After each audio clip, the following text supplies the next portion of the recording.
I think when you look at value chains, because I can quite clearly see it in my head, the buildings one, because I use it a lot.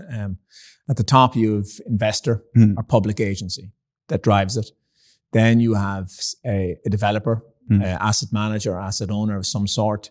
Then you have the contractor. Then you have the manufacturer, and then resource extractor actually over here, and then somewhere in the middle, service provider. So architect, engineer, whatever.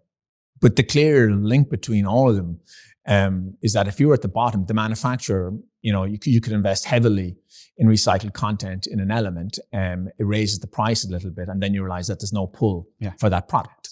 So you go out of business. So there's also a phrase that I use. What is it like? Long-term, transition for short-term bankruptcy. Companies can't go out of business. But the interlinkage between all of those elements in the built environment is highly complex. And so who is the one dictating the terms of the value chain? The customer. And ultimately it's at the top. The manufacturer is only reacting to those above them. The contractor is reacting.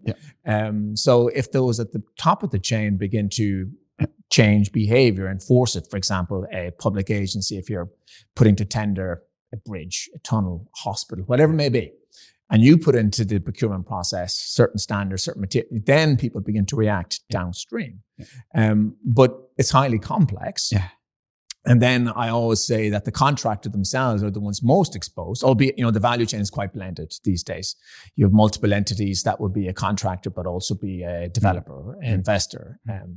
And even to some extent, you have contractors that are also manufacturers, let's say prefabricated homes. So they're complex entities now, particularly the larger enterprises. But the interconnectivity between it all and getting that collaboration, but then this issue that I talked about, creating and sharing value, there's got to be a financial incentive for one element to move, and that ultimately has to be pulled from another element, and then you're waiting for this domino effect to happen, and it doesn't.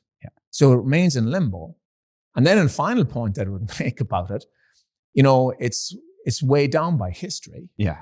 Of all the economic sectors, the built environment is definitely the one that's just way down. I mean, I if you were to compare it to IT or electronics, it just moves so fast.